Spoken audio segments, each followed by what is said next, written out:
meets the eye. The Taming of the Shrew, an early comedy of Shakespeare's, Minneapolis devised a mistaken identity. Any plot to win the love of cunning Bianca. Many characters are sent into disguise. Yet, before these many pursuers of Bianca are able to reveal their real identities, her sister the shrew, Kate, must find a suitor. A certain Petruchio takes it upon himself to tame the shrew and eventually marry her. While the taming of the shrew is occurring, Lucentio, Bianca's eventual suitor, and many others disguise themselves in an attempt to win Bianca's love. As the play draws to a close, identities are revealed and true character is made known.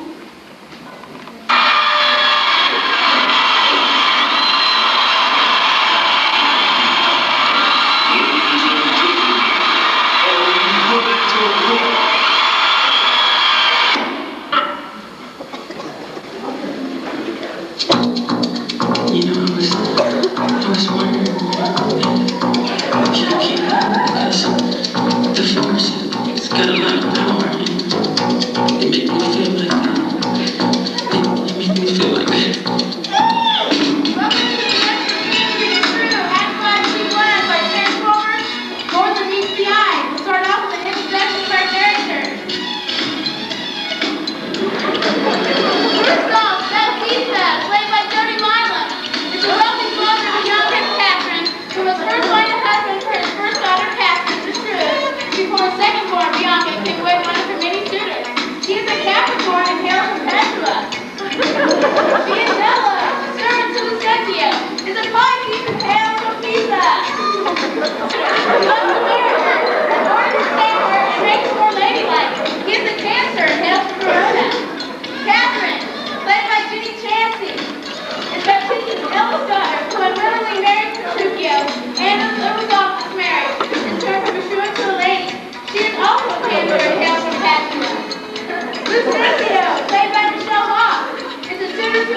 This monster is not human.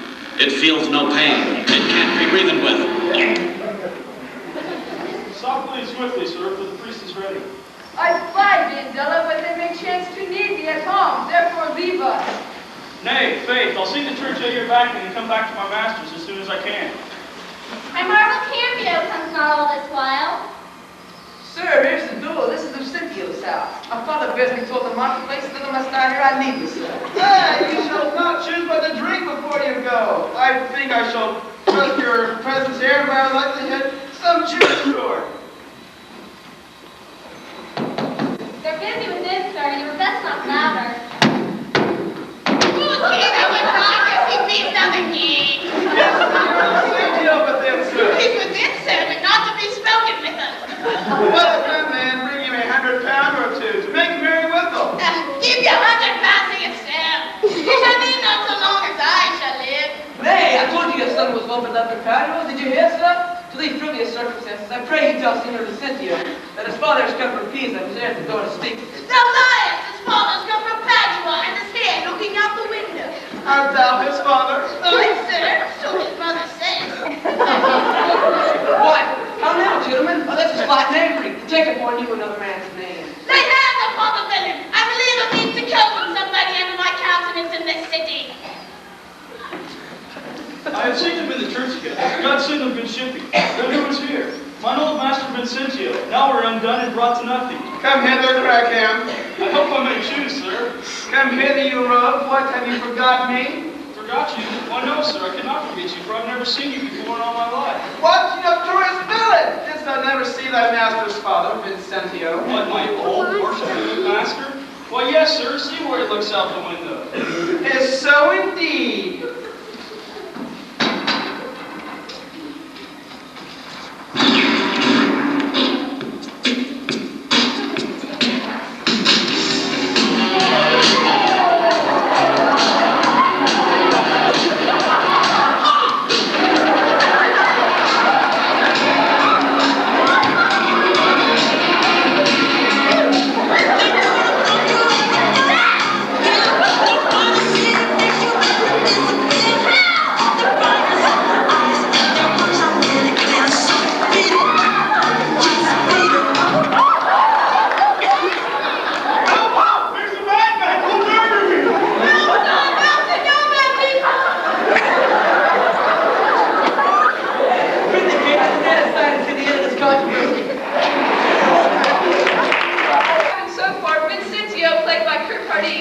has arrived to see his son Lucentio played by myself.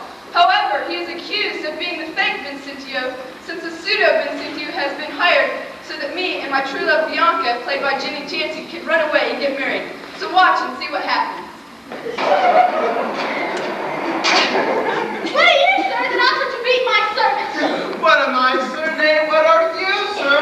Oh, I am undone. A fine silken doublet, a fine cape. Oh, why I played the good husband at home. My son and my servant spend all at the university. How now? What's the matter? What, is the man lunatic? Oh, you seem to be a sober ancient gentleman by your habit, but your words show you to be a madman. What serves of you if I wear pearls and gold? I thank my good father that I am able to maintain it. Thy father? Oh, villain, he is a sailmaker in Bergamo. You mistake, sir, you mistake, sir. Pray, what do you think is his name? His name, as if I knew not his name, I have raised him ever since he was 3 years old, and his name is Tranio. Away, away, mad ass! His name is Lucentio, and is mine only son, heir to the lands of me, Signor Vincentio. Vincentio? Oh, he has murdered his master. I charge you, arrest him in the Duke's name. Tell me, thou villain, where is my son Lucentio? Carry this mad knave to the jail. Father Baptista, I charge you, see he be forthcoming. He shall not go to prison. Talk off, Signor Gremio. I say he shall go to prison. Take heed, Signor Baptista, lest you be county touched this business. I bear through this is the right Vincentio. Swear it, thou darest. Nay, I dare not swear it. Then you are to say that I am Signor Vincentio. Yes, I know you to be Signor Vicentio. Away with the dotard, to the jail with him. And the strangers may be held and abused. Oh, monstrous villain. Oh, we are spoiled, and yonder he is. Deny him, forswear him, or else we are all undone. Pardon, sweet father. Lives my sweet son. Where is Lucentio? Here is Lucentio, right son to the right Vincentio, who at my marriage made thy daughter mine. Why can't I this Here's Kathy with this. Leave us all. Where's that damn villain Tranio that faced and braved me in this matter so? Why tell me, is this not my Cambio? Cameo is changed into Lucentio. And I would have got away with it if it wasn't for this darn kid. Good one, Frankie.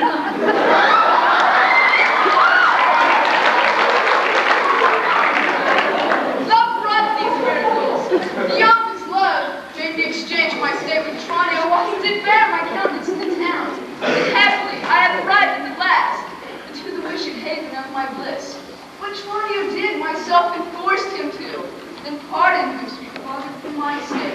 I will slit the villain's nose who would have sent me to the jail. But do you hear, sir? Have you married my daughter without asking my goodwill? If you're not Baptista, we will content you. Go to, but I will end to be revenge for this villainy. And I, to send the depth of this knavery. My cake is dough. I'll eat among the rest, out of hope of my share of the feast.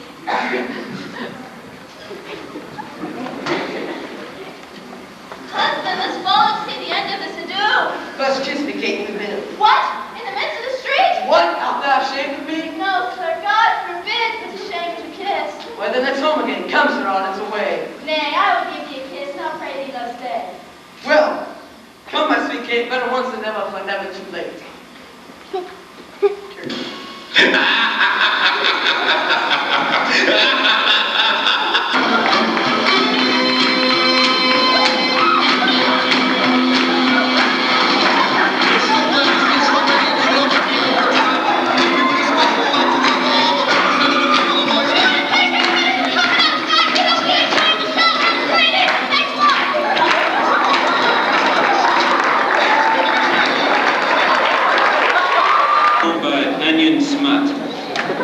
In this scene of Romeo and Juliet, Romeo, played by Jeff Blake, and Juliet, played by Eric Pickerel, reluctantly bid each other farewell before Lisa McGavin, as Lady Capulet, enters and informs her daughter that she will be married in 2 days. Juliet refuses and thus angered both her parents, Lady Capulet and Lord Capulet, played by Christy Shute. When Juliet turns to the nurse, played by Amber Allison, the nurse counsels her to forget Romeo and to marry the County Paris.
bridegroom? Proud can that never be able to hate. Thank you for even for hate is meant love. Mistress Minion, you thank me no thank you, but settle your fine charger. It's Thursday to go with his parents to St. Peter's Church. Out. Between 6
take some paper, fold it, write upon it, read it, afterwards silly, and again returned to bed. Yet all this while I was most fast asleep. A great perturbation in nature to receive at once the benefits of sleep and do the effect of watching. In this slower agitation, besides her walking and other actual performances, what at any time have you heard her say? That, sir, which I was not for actions. Oh, you may to me, and 'tis most meet you should. Neither you nor to anyone, having no witness to confirm my speech. Though you fear she comes, this is a very die, that upon my life, fast asleep, observers get close. How ever she might not light? Why to sleep by her? She has light by her continually, 'tis her command. Her sleeping eyes were open. Aye, but their sense is shut.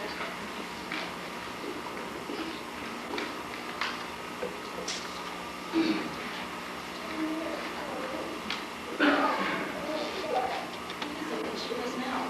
Look how she rubs her hands. It is an accustomed man to prepare to see us washing her hands. I have never continued a quarter of an hour. Yet here's a spot. Sorry, she speaks. I will set down what comes from her to satisfy my remembrance the more strongly. Out damn spot! Out, I say! By my lord, fie! A soldier in a beard! What need we fear who knows that we're none to call our power to account? Yet, who would have thought the old man to have so much blood in him? Do you know that? If they'd a fight had a wife, where is she now? What? Will these hands never be clean? No more of that, my lord, no more of that. You mar all with this starting. Go to. You have known what you should be. She has spoke what she should not, I am sure of that. Heaven knows what she has done. Here's the smell of blood still. All the perfumes of a radio will not sweeten these little hands. Oh! Oh! What a sigh is there. The heart is sorely charged. I would not have such a heart in my bosom for the dignity of the whole body. Well, well, well. Pray God it be. This disease is beyond my practice. Yet I have known those who walked in their sleep that have still died horribly in their beds. Wash your hands. Put on your nightgown. I tell you yet again, Faith was buried. He cannot come out on his grave. To bed. To bed. There's knocking at the gate. Come. Come. Come, give me your hand. What's done cannot be undone. To bed. To bed. She didn't house again. Directly. Foul whisperings are abroad. Unnatural deeds do breed unnatural troubles. Infected minds to their death billows discharge their secrets. More needs seek the divine than the physician. God forgive us all. Look after her. Remove from her all means of annoyance and still keep eyes upon her. So good night. My mind she hath mated and is my sight. I think, but dare not speak. Good night, good doctor. Named Barf. In A Midsummer Night's Dream, there is an immense amount of trouble with communication among the fairy kingdom. They have two men in love with one woman, and a lonely woman out by herself. The scene that you are about to see is when Demetrius, played by Ricky Cooper, wakes up with a love potion in his eyes and sees Helena, performed by Mike Morgan, at first glance. The problem is, Demetrius is not the only woman in love with her. Lysander, who is really Melissa Nelson, has feelings for her too. To make the problem worse, Hermia, played by Tanya Metzler, is head over heels for Lysander.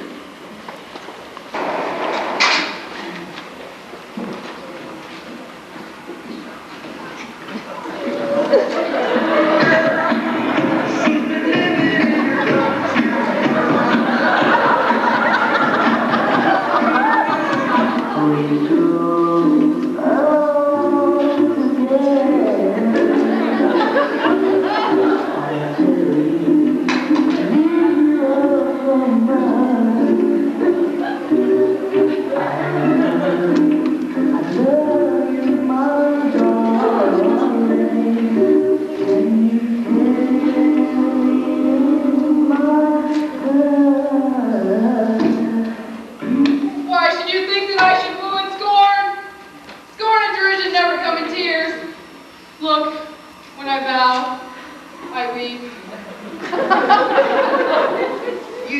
bet you're cutting more and more. Will you give her a hug?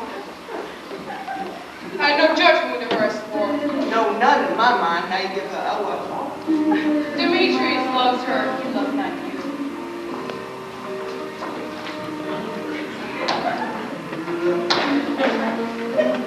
Oh, Helen, goddess, nymph, divine, what my love shall I compare thine eye?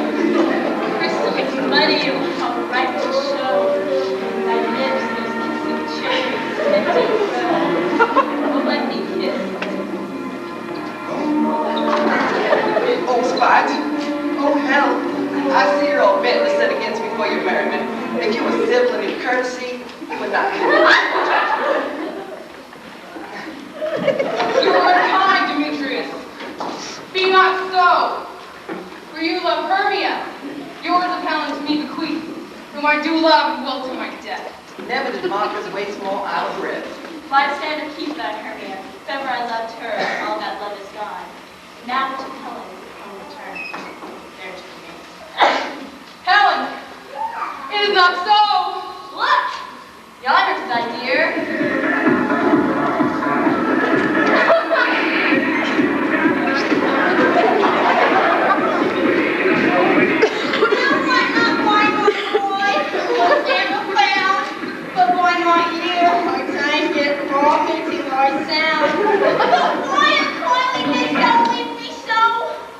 Why should he stay and love doth press to go?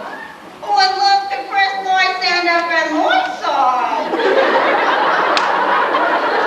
Why seekest thou me?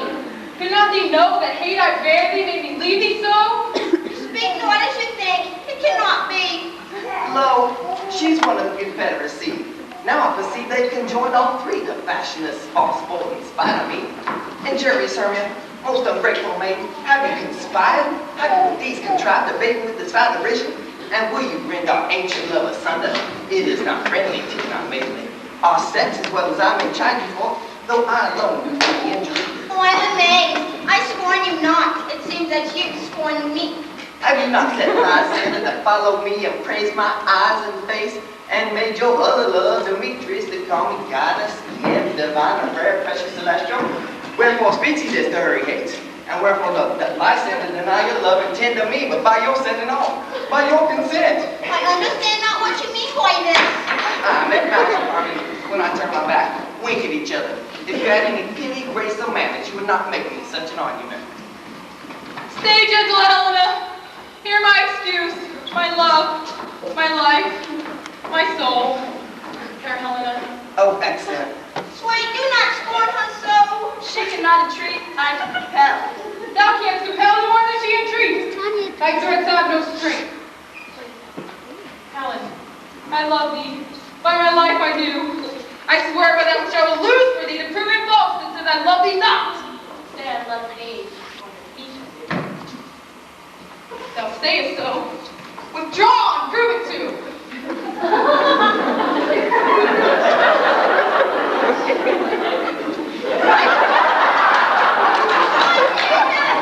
Where to take all this? Away, you Ethiop! No, look and seek to break through. Amen. Hang off, thou cat! Thou bird! Last thing let loose or I will shake thee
tongue. Fie, you counterfeit, you puppet, you. Puppet! Why, that's yours again. I perceive that she has made comparison between our statues. She has that extra height because I'm so efficient and so low. How low am I, you painted maple? Speak! How low am I? Am I not yet so low that my nails can reach into thine eyes? I pray you, don't mock me, gentlemen. Let her not hurt me. Let her not strike me. You perhaps may think that because she's something lower than myself, that I can match her. Lower?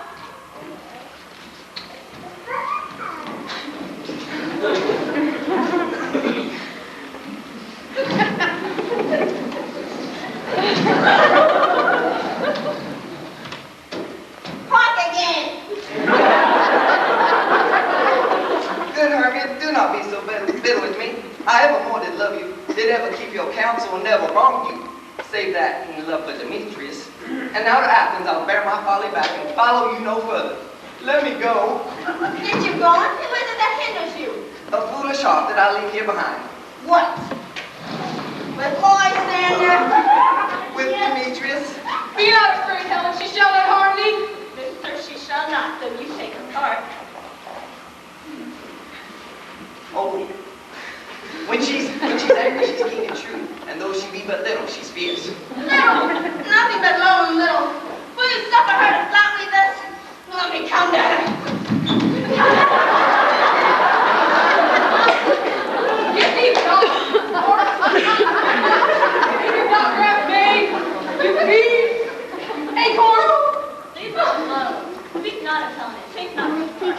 For thou dost never so little show love to her, thou shalt find.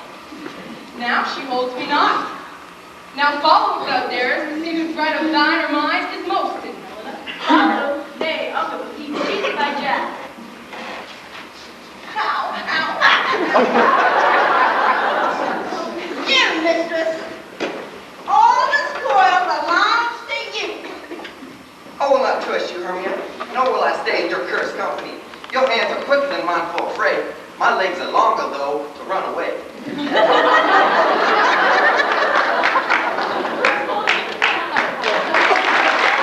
say,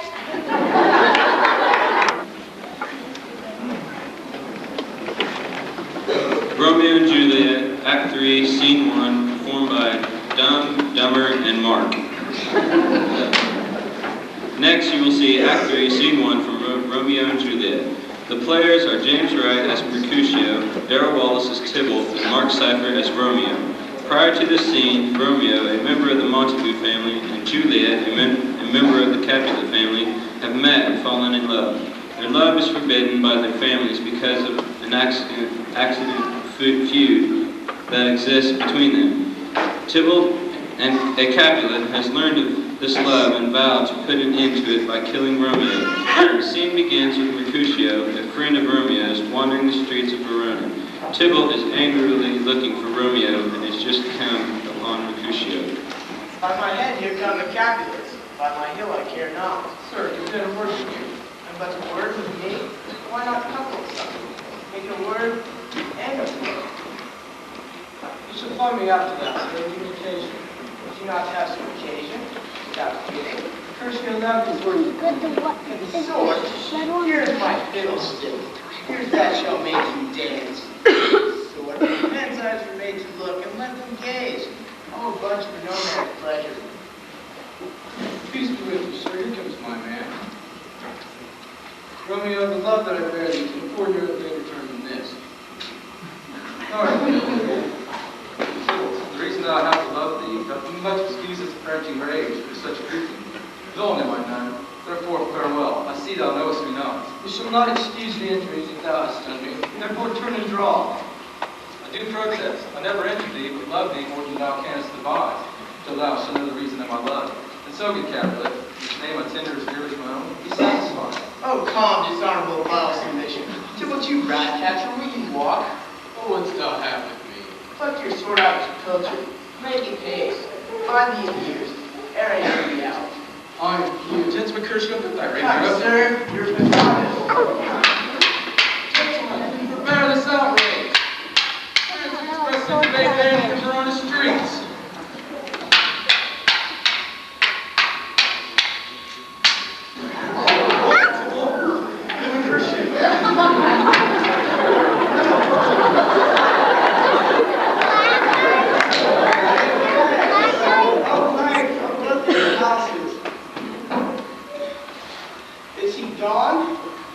have nothing? What, don't hurt? Aye, a scratch. A scratch. Carry 'tis enough. This courage, man. This hurt cannot be much. No, 'tis not so deep as a well, or as wide as a church door. But 'tis enough. Well, sir, if you ask for me tomorrow, you shall find me a brave man. Unpampered, I won't. For this world. Why the devil you come between us, Romeo? For I was hurt on your arm. I thought all was for the best. Help me into some house, Romeo, or I shall faint. They have made one's meat of me, and soundly to your house.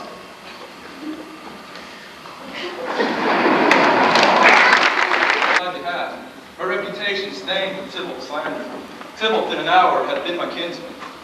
O brave Mercutio is dead. This day's black fate, O days not depend. This was against woe, others must end. Hark!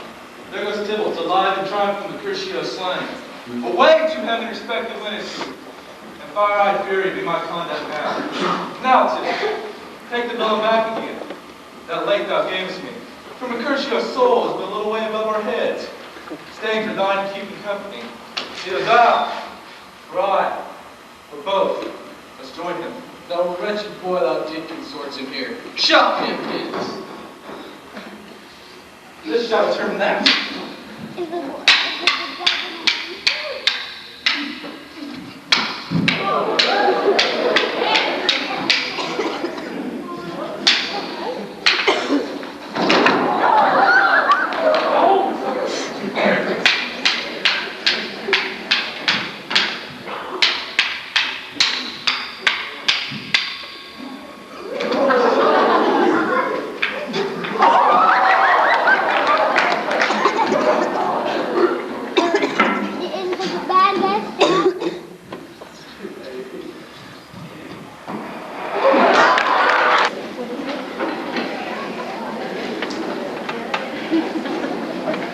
Macbeth, performed by the Get-Along Gang. In the Shakespearean play Macbeth, Macbeth is crowned king, but doesn't feel secure about the nobility. This scene opens with Marcia Crumb, played by the first witch, Bridget Brown, the second witch, Krista Snively, the third witch, and Teresa Roy as Macbeth, demonstrates the uncertainty of the king.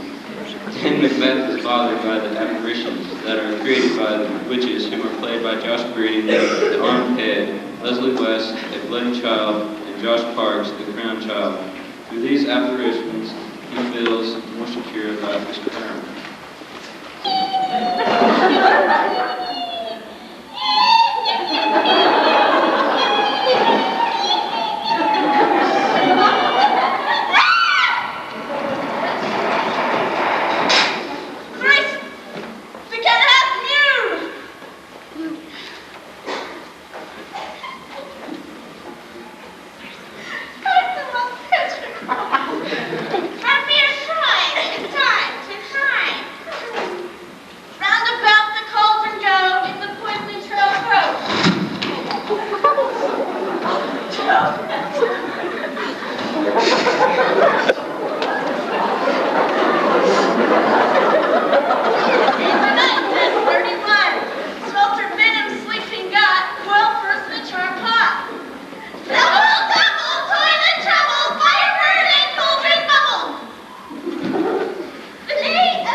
Roots of hemlock digged in the dark. Liver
dismiss me now.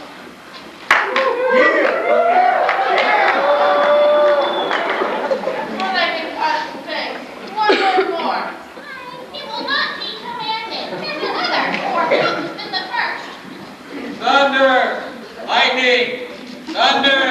Lightning! Except bad. Had I 3 ears, I'd hear thee. Be bloody bold and resolute. Last to scorn, the power of man for none of woman born shall harm Macbeth. Then love Macduff, what need I fear of thee? The yell make assurance double sure and take the bond of faith. Thou shalt not live. Lightning! Thunder! Lightning! Thunder! What is this that rises like the issue of a king and wears upon his baby brother round the top of sovereignty? Listen, but speak not to it. Be lying middle, proud, and take no care. Prince, Prince. Where conspirers are, Macbeth shall never vanquish me until great Birnam Wood to high City Hill shall come against me. That will never be. Who can impress the heart, bid the tree and fix strength on my sweet boatman's good. Yet my heart throbs to know one thing. Tell me if your art can tell so much, shall Banquo's issue ever reign in this kingdom? Seek to know no more. I will be satisfied. Deny me this, and turn a curse fall on you. Let me know. What is this noise?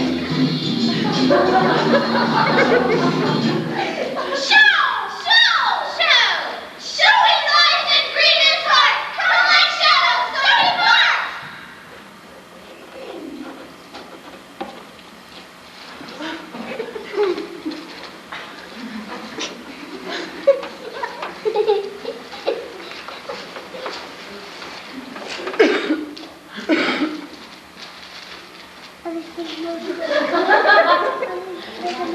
Thou art too like the spirit of Banquo. Down. Thy crown near mine eyeballs. Filthy hag. Why are you showing this? What? Will the line stretch out to the crack of doom? Another yet? I'll see no more. Yet I see 'tis true. The eighth appears which holds a spear which draws me more. Horrible sight. Now I see 'tis true. The blood bolt of Banquo smiles upon me and points at them for his.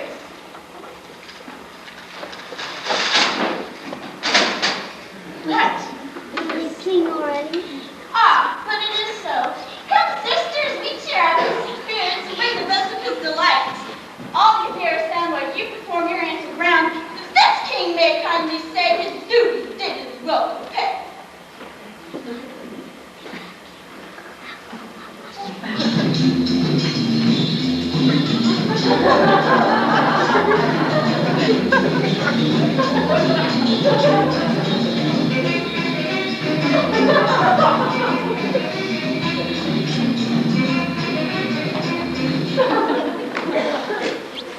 Where are they? Gone? Let this pernicious hour stand I accursed in the calendar.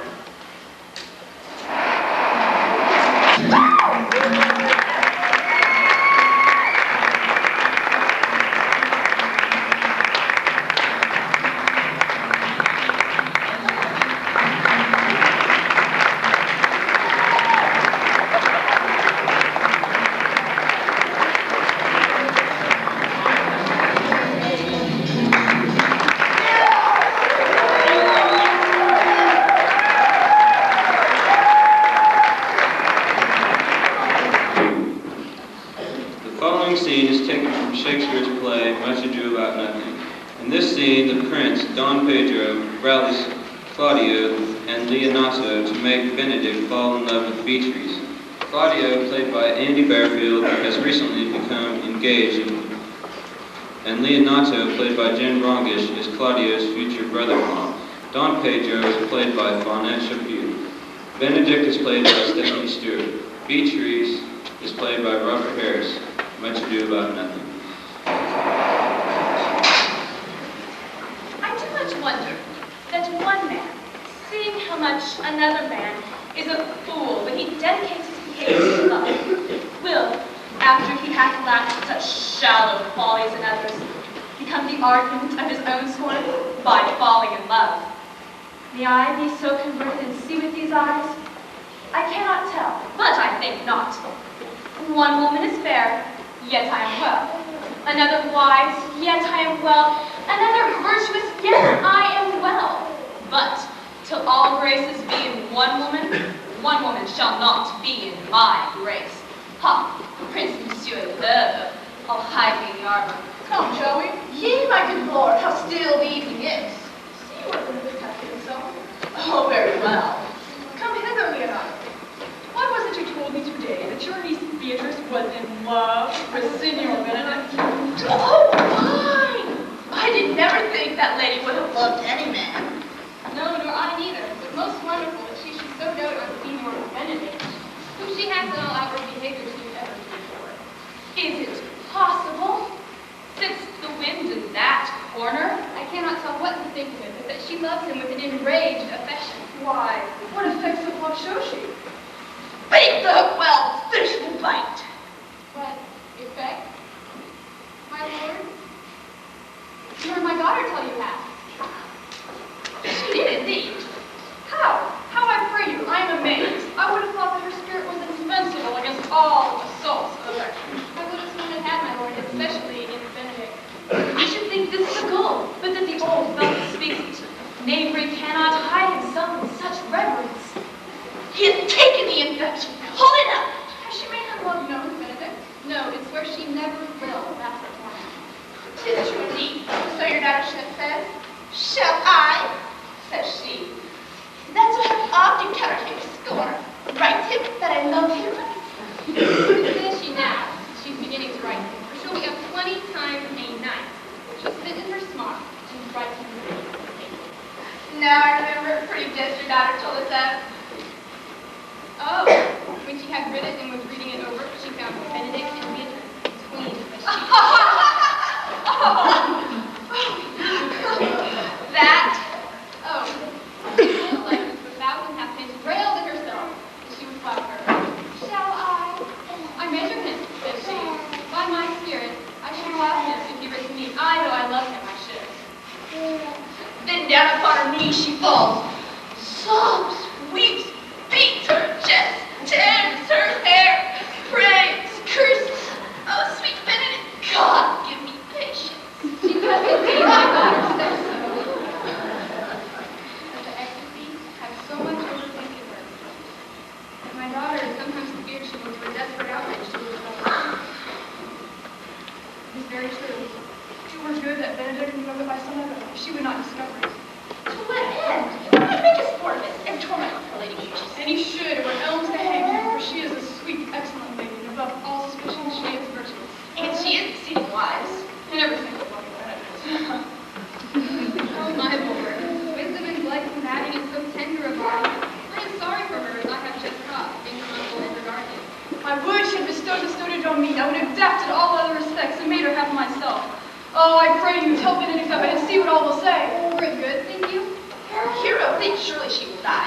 For she says she will die if he loves not. And she will die ere she make her love known. And she will die if he be her, rather than be one breath of her accustomed presence. She doth well, for if she make tender her love, it is very possibly to scorn it, for as man, as you all know, hath a contemptible spirit. He is a proper man. And he doth have an outward happiness. Before God, and in my mind, very wise. Well, he does have some sparks that could be wit. And I take him to be valiant. Well, in the managing of quarrels, he could be considered wise, for either he avoids them with great discretion, or takes arms against them with a Christian-like fear.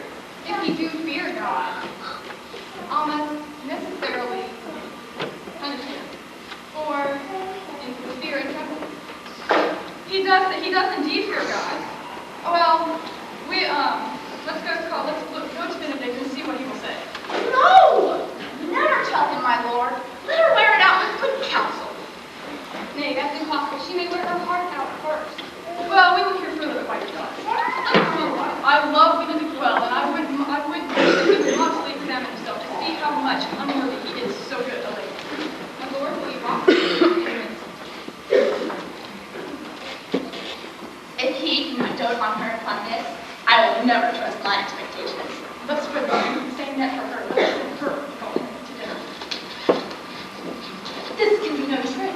The conference was sadly boring. They have the truth of her from hero. It seems her affections have their full vent. They seem to pity the lady. Love me? They say I will bear myself proudly if I perceive the love come from her. They say, too, that she would rather die than give any sign of affection. They say the lady is fair. To the truth, I can bear them witness. And for a choice, 'tis so, I cannot reprove it.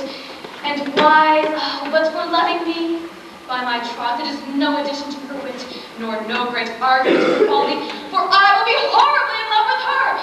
I may have some quips and sentences of wit broken on me because I have railed so long against marriage. Shall these quips and sentences and paper bullets in the brain awe a man through the career of his humor? No, the world must be peopled. When I said I would die a bachelor, I didn't think that I should live till I were married. Ha, here comes fair Beatrice now. By this day she will have me. Then I do really fall in love. Fair Beatrice, I thank you for your pains. You take pleasure in the message? Yeah, just as much as you take it nicely. Fare you well.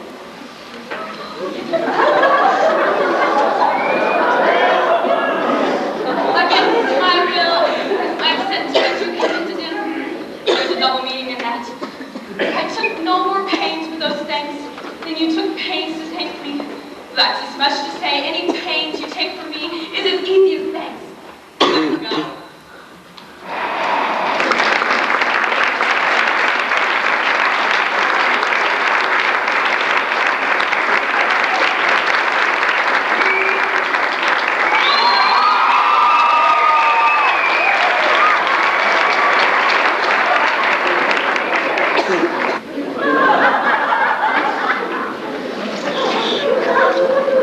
Hamlet is a short story of lust, hate, greed, power, and murder. In this final scene of the play, the title character is fighting in a duel that is doomed from the start. Laertes and King Claudius have conspired against Hamlet. They have poisoned Laertes' sword and Hamlet's wine to guarantee that Hamlet will not survive this fight. However, Hamlet is not the only one who dies.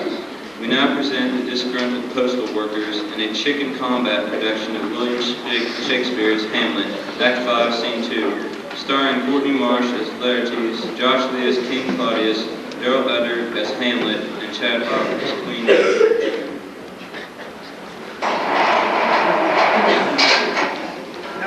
Come and take this hand. Give me your pardon, sir, for I have done you wrong. What I have done, I here proclaim, was madness. Was it Hamlet wrong, Laertes? Hamlet denies it. Who does it then? Madness! It be so that his madness is poor Hamlet's enemy. Led by this claiming from a purposed evil, free me so far on your most generous thoughts. I stand aloof, and will no reconcilement by some other masters of no honor. I have a voice in the precedent of peace, to keep my name on board. Until that time, I do receive you all with love like love, and will like always. Come, give us the boils.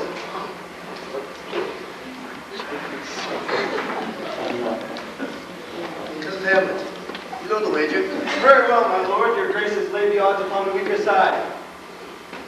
I do not fear it, for I have seen you both. But since he is back, This is too heavy. Let me see another. This one likes me well. These boils have all you need. all right. If Hamlet give the first or second hit, or quickly answer the third exchange, let all the battlements in order survive. Madam Press, and in this union, and in this cabinet, use shall be thrown. Come on, sir. Come, my lord.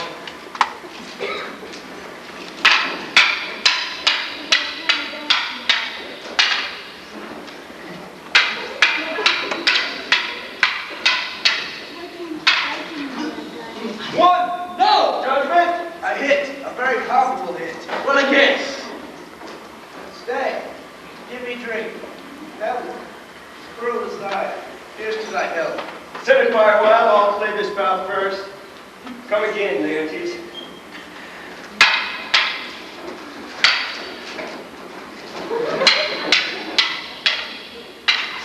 Another hit, what say you?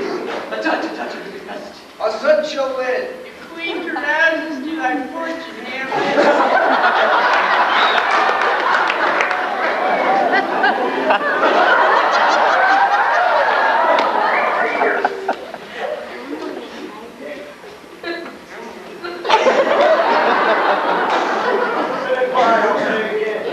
Gertrude, do not drink. And will, my lord, I pray you pardon me. It's a poison cup. It is too late.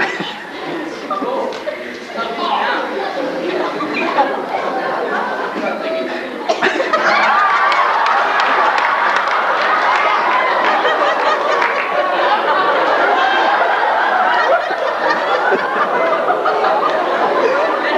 Against my conscience.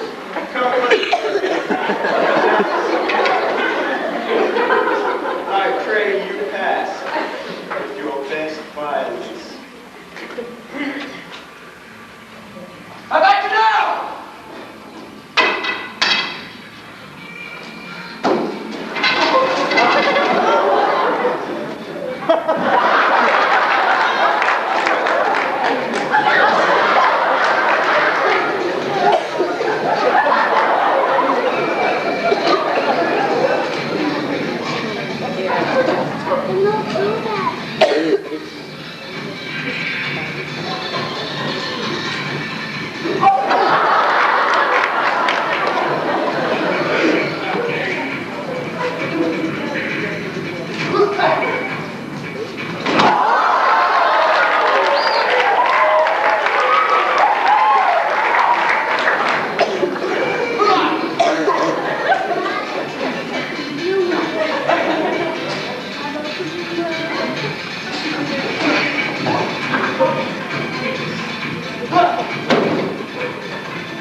Oh, I can tell you, it be?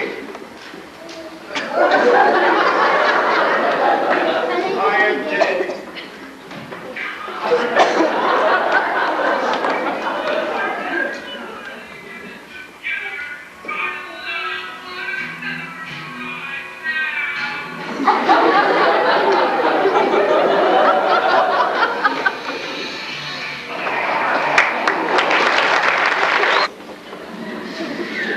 The following scene comes from Act 5, Scene 3 of Romeo and Juliet. The play tells of two people who by a fateful destiny fall in love.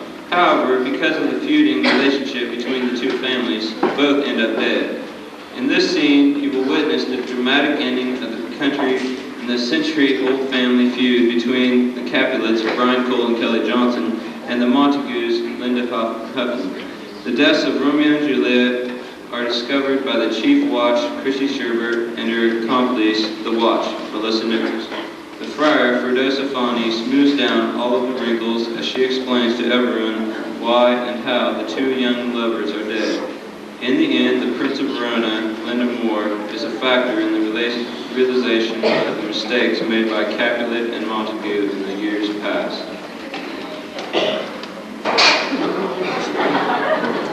There, the porch still burns. Grandma's bloody, searched out the church area.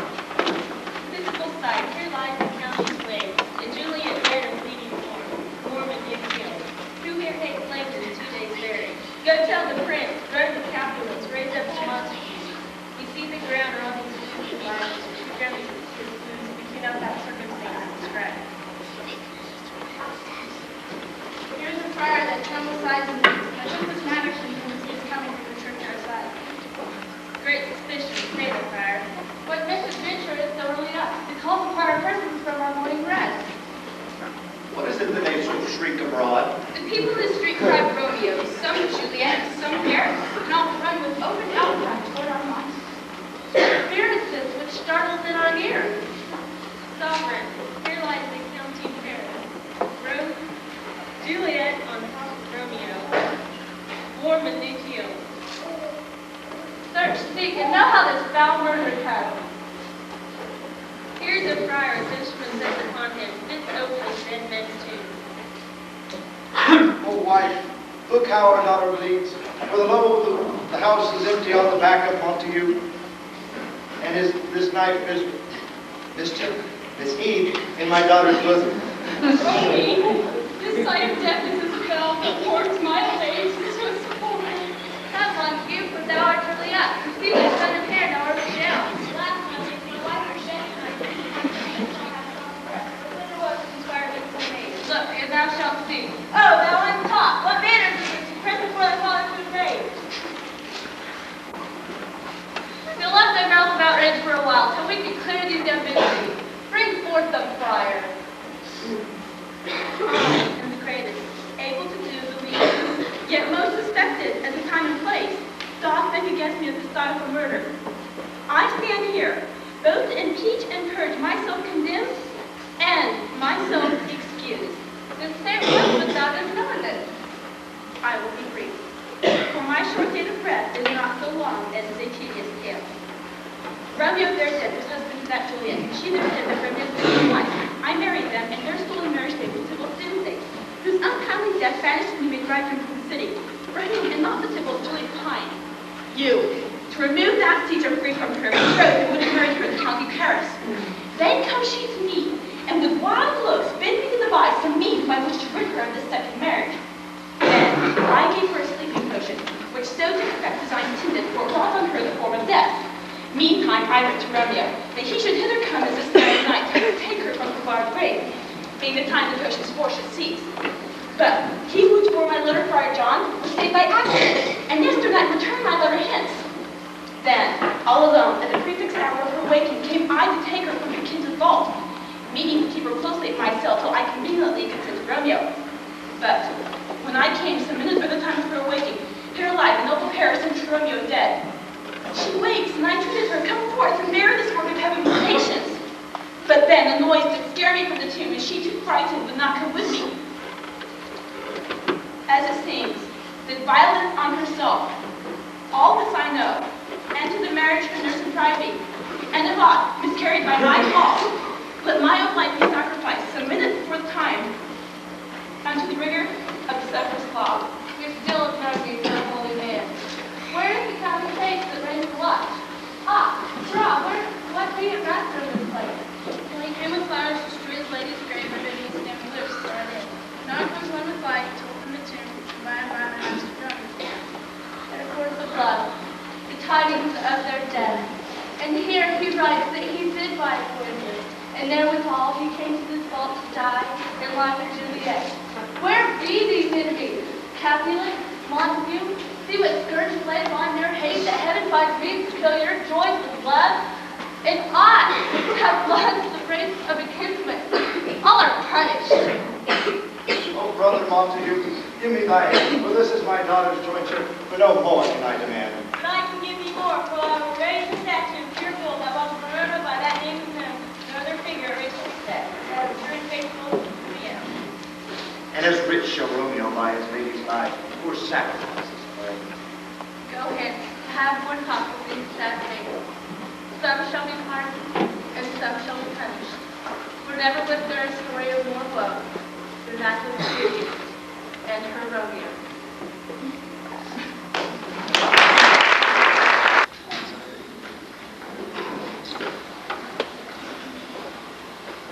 Midsummer Night's Dream by Will Chamberlain's Man. The scene that shall present itself hereafter from noble Shakespeare's Midsummer Night's Dream, we hope will bring you pleasure and some laughter. If you think it's dumb, please don't be mean. You see, the Duke of Athens, Hyde by name, is wedded on a bright, fair summer's day. 2 other couples wed the day of same, and entertainment afterward have they. 6 men seeking the favor of their duke attempt performance of a tragedy, but through their acting they might make you puke, for they can't act at all, as you will see. For peasants from the town is all they are, and one is slow memorizing lines, and one man thinks he should play every part, and none of them have actor kind of minds. The hearts of all who can't act will be warmed. To those who can, we hope to not annoy. For when this very sad play is performed, appears it as a comedy, enjoy.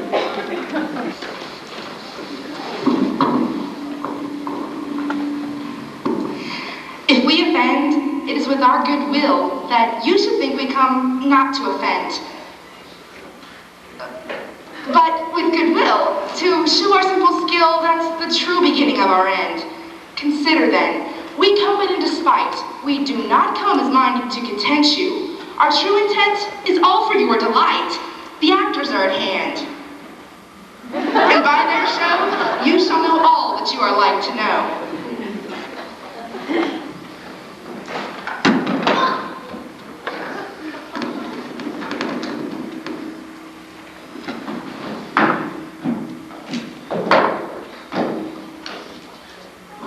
Gentles, perchance you wonder at this show, but wonder on till truth makes all things clear.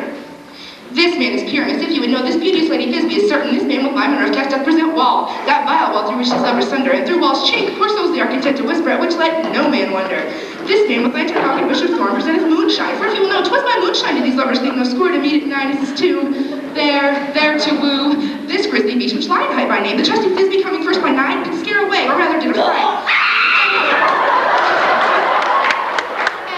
She fled, her mantle she had felt, which lion vile with bloody mouth did stain. Anon comes Pyramus, sweet youth and tall, and finds his trusty Thisbe's mantle slain. Whereat with blade, with bloody bladeful blade, he grandly broached his boiling bloody breast.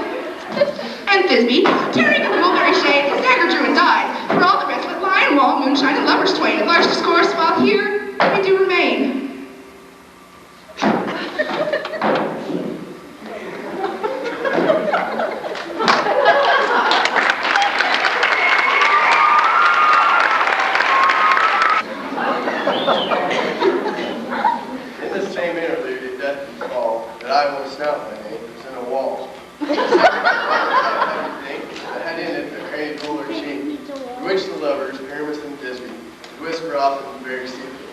Slow in this rough cast in this stone does show, I am that same wall, truth is so. And this crane is right and sinister, through which the fearful weather is going to whisper. Oh, grim luck tonight! Oh, night with you so black! Oh, night whichever art, when day is not! Oh, night, alack, alack, alack! I fear my Thisbe's promise is forgot! Oh! And thou, oh, wall! Oh, sweet and lovely wall, that stands between her father's ground and mine. Oh, wall, sweet lovely wall, show me thy chink to blink through with mine eye.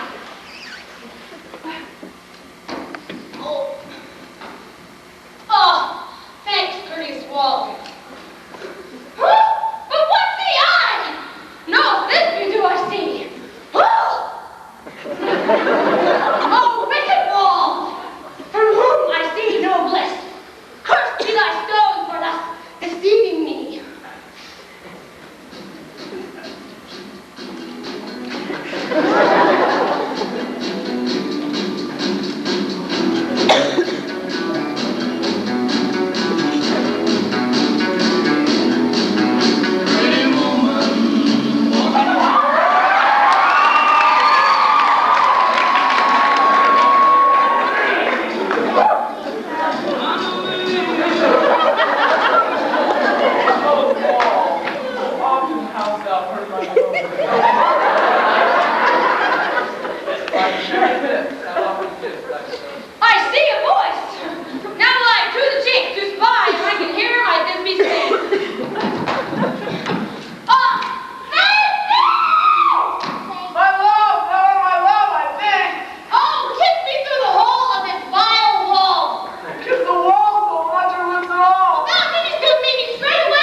I thank thee now, for shining now so bright.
Asleep, my love? What, dead, my dove? Oh, Pyramus arrived. His lily lips, his cherry nose are gone, are gone. Come, trusted sword. Come, blade, my breast and bruise.